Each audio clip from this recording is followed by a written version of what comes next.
Hey, it's Bert, and behind me you can see I just got two of the very finest vintage collection figures ever made, Lando Calrissian and Lobot.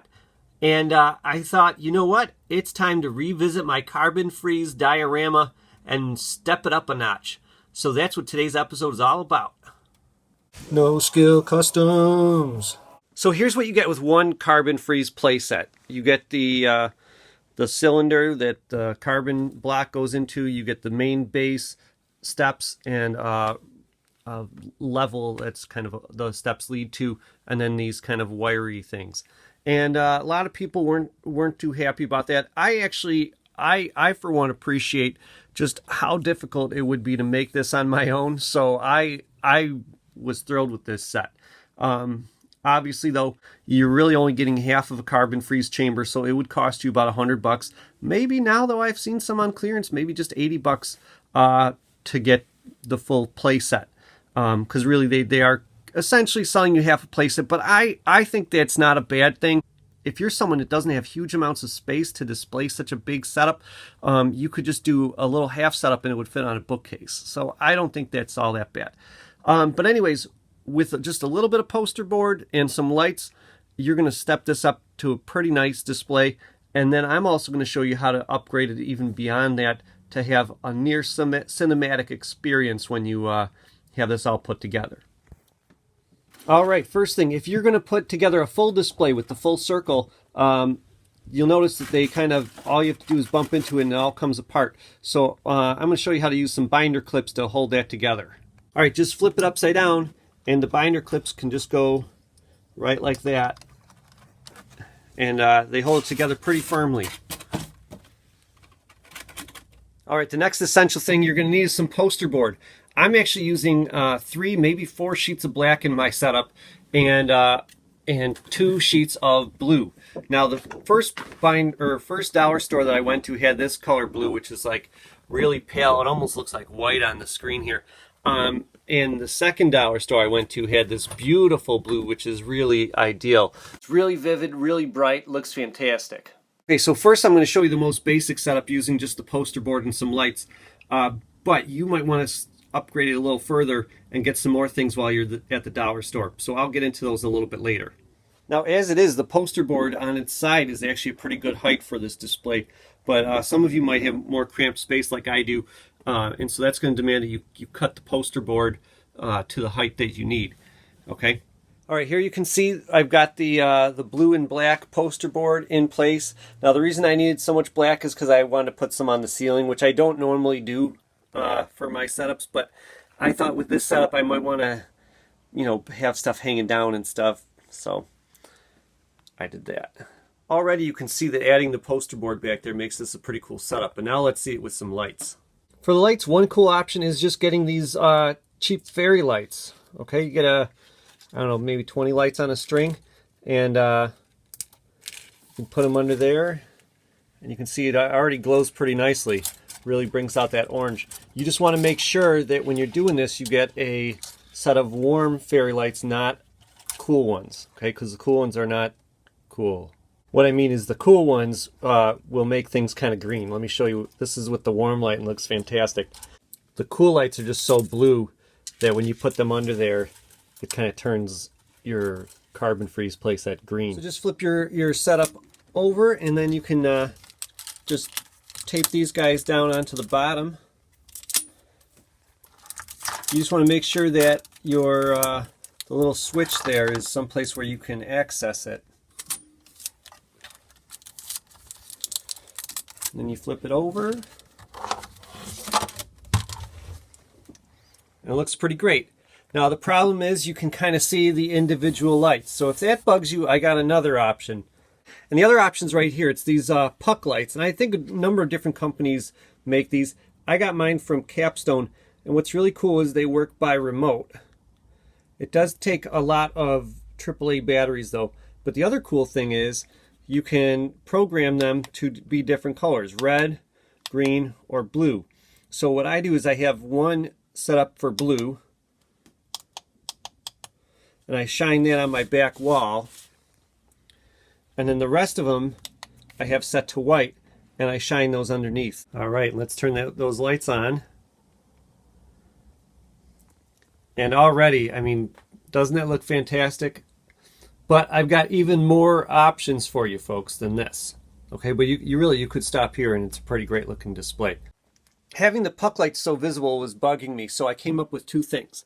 Number one, I took the extra little carbon-free cylinder, because when you put these two together, you only need one cylinder there. Took the extra one, put my puck light on top of that, and now the light's not as visible.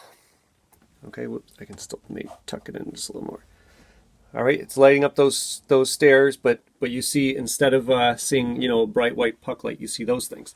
And then the other option is take some of that extra black poster board, and you can put it down here, covering up this this opening down here. So let's take a look at that. Here you can see my poster board. It is 4 1/8 inches tall and 28 inches long. It does not go around the entire perimeter of my carbon freeze playset, but it goes around enough that you can't see where it stops, because you can only really see one side of this playset at a time. Now you might notice that there's 3 notches in there. You only need 2. I just messed up. But anyways, the notches are in there so that when you put the poster board in, where the seam is, the notches go over that seam. Okay, and they tuck, the poster board's going to tuck right here between this orange piece of plastic with the screw in it and the dark gray plastic. It's just going to tuck right down in there. So you don't want to find board that's too heavy, or it's not going to fit in that little gap. All right, here's how it looks upside down. You'll notice though that I swapped out these black plastic pegs for some wooden dowels, because if you watch my videos, I have way more wooden dowels than any human being needs. And so I use them whenever I can.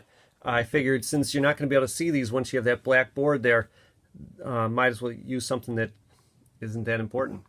And these I plan on using maybe elsewhere in this setup or in some other setups, just because they're pretty nifty looking.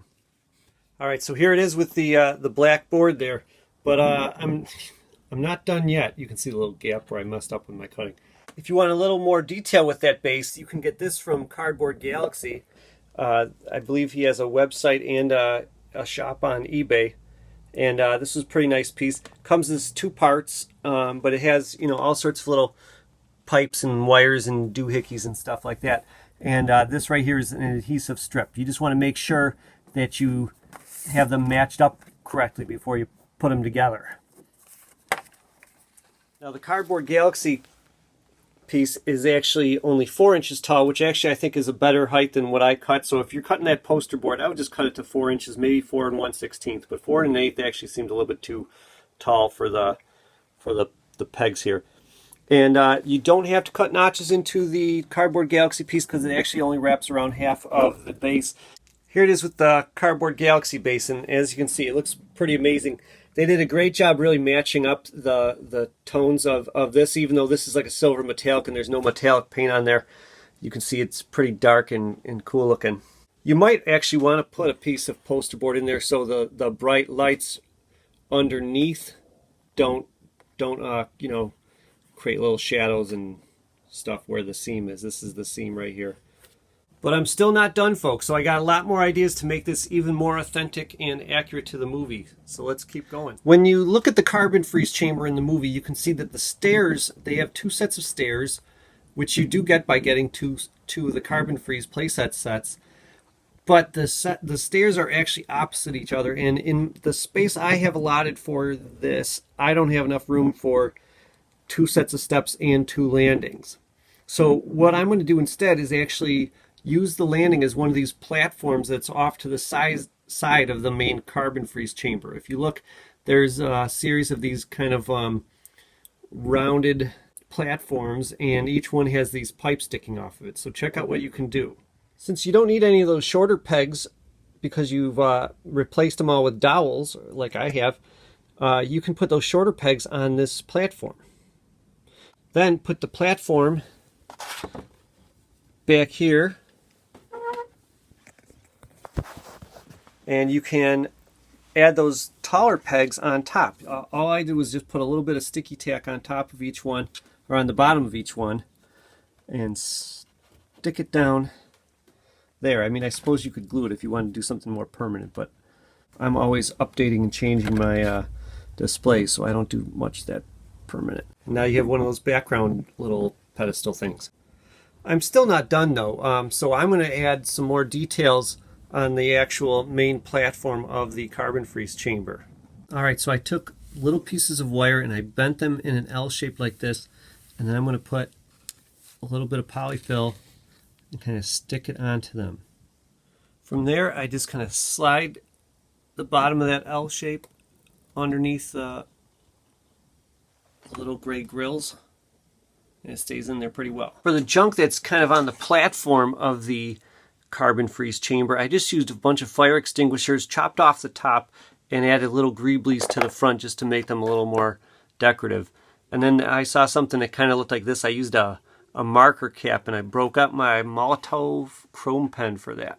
Now, part of the fun of the carbon freeze chamber is all the junk hanging down, from the claws to these pipes and tubes. So what we're going to do is we're going to start with actually a party tray. Maybe you could get a fruit tray. It'd actually be better to have one that's bigger than the carbon freeze chamber, because if you look at it, it expands beyond it in every direction. I used a fancy peanut container from Christmas. It's a little smaller, but I'm just going to make it work. Now what we're going to do for all those tubes and pipes is actually we're going to use Bubble Fun bubbles. Okay, so this is why you got to go make that other trip to the dollar store. Now what I was going to do is I'm going to spray paint these all first, and then and get this thing mounted up in the air where it's going, and then I'm just going to hot glue those where I see fit. And that way I can see how much height I have without having to do too much measuring. So some of these bubble bottles will probably be cut, maybe in half, maybe a third off of them. So we'll see. But what's really essential is you need a claw. And you can see there's the main claw, but then there's also several other claws just kind of hanging down there. So I found an assortment of different toy claws. Now, I was hoping that my dollar store would have like a grabber claw thing, like this thing, only a little bit bigger, and I could cut that down, but they didn't have one this time. I thought it was one of those things that they just always had on hand, but I guess not. So this guy and this one right here, these are McDonald's toys, and I thought they'd work pretty nicely. I probably have to cut this one, and I'm hoping there's not metal inside. Usually these grabber claws have metal inside, but maybe I'll get lucky and it's just plastic in there. This one I thought might work nice for the main claw. Then I found this thing. I'm pretty sure it's from Rescue Heroes. Remember those guys? They're not worth anything, so grab some Rescue Heroes stuff and steal parts from them for sure. And let's see, this one actually is worth something, but mine was completely broken. So this is an old vintage Fisher-Price toy. So this is going to be one of those extra claws off to the side. It doesn't look so good from this side, but from this side I thought it looked cool enough. And I actually think that this one right here is officially Star Wars. I think this is one of those accessories when they were giving them wacky accessories in the Force Awakens figures. I couldn't tell you whose it is though. I love this one. I don't tell me if this thing is incredibly valuable. Don't tell me, because I'm going to use this for sure. I like this one. There's one particular claw that looks a lot like it up there, and I don't know what this thing is, but I thought I might use that too. Now I suggested using bubble bottles, and I am going to use one or two bubble bottles, but I've been collecting junk for years, so I suggested bubble bottles because it's easy. But I have so much stuff that I'm going to try to use some of those things. Now, there's this one piece in the background you see that almost looks like an egg hanging up there. So I'm going to use this, I don't know, clear egg thing from something. I found a lid to something else, and I'm going to stack on this, spray paint them all. Maybe it almost looked like it was copper, so I might spray paint it with a metallic pewter and then paint some copper over it. There's this other thing hanging down. I thought this would look pretty good. I've been saving this for years when I redid the electric in the basement or someplace. Some old weird light socket. There's also this weird stack of what looks like junk off to the side of the carbon freeze chamber there, and I thought what I could do is use this other thing. This is, I believe, another Rescue Hero toy. It looks like a Rescue Hero jackhammer okay? But I'm gonna, cut the handles and the tip off and spray paint it, and I think that'll look pretty good. Or you know what you could do, because I mean, I imagine maybe you don't necessarily have a whole bunch of rescue heroes to pilfer parts from, is just stack a bunch of lids and junk together, and I thought that would work pretty nicely too. Not sure about this piece. Oh, it's Mickey. So that's worth a try as well. There's also a ring around all those hanging down pipes and tubes and stuff, so I decided to make that too. I used what I think is like a cross stitch ring, and I put some cardboard on there, and I found I saved pieces from every board game my kids buy. They bought like Pathfinder and a million board games. I saved the pop-outs, you pop out a bunch of cards. So I saved those and I wrapped them around because they're just a bunch of rectangular cutouts. I love the look of the Cardboard Galaxy base, but I also like when things are real and three-dimensional, and I've collected toy junk for years, so I decided to put it to use. So I went back to that original poster board that I had and used a bunch of toy backpacks and tanks and all sorts of pipes and little greeblies and stuff to make my own base that had some more dimensionality to it. Here it is all spray painted. I just have to add some wires and tubes to it. And I cut these holes out so I could have these little glowing spots. Put a little hubcap over that. The clear red is actually from some sort of, Gladware sort of container, and I double layered it so it looked a little more red and not so pink. All right, let's put it all together. First, you can see me screwing up the top piece that has the claw sticking out of it.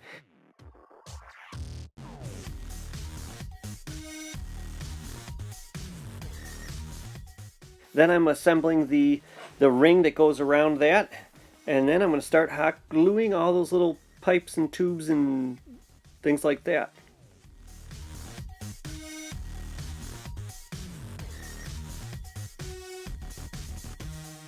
Now it's time to populate it with some figures.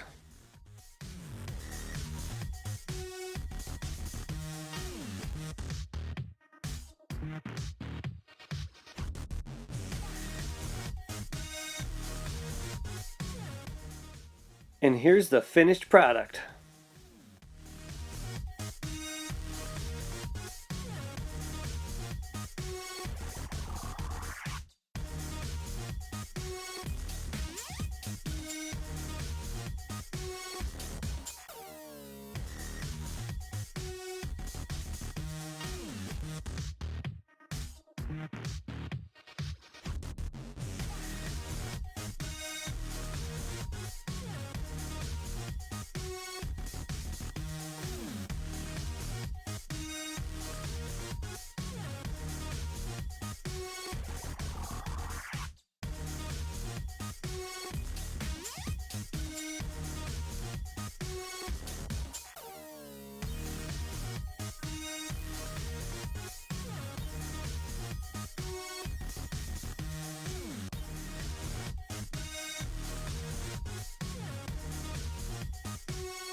I hope you enjoyed that, and if you noticed, I had a custom Boba Fett in there. I go over that in my video, DIY Ultimate Boba Fett Custom. And if you just want to know who belongs in your carbon freeze chamber, I have the Who's Who in the carbon freezing chamber video, so check those out. Like and subscribe, and you'll see what I'm up to next. Have a great one, everybody.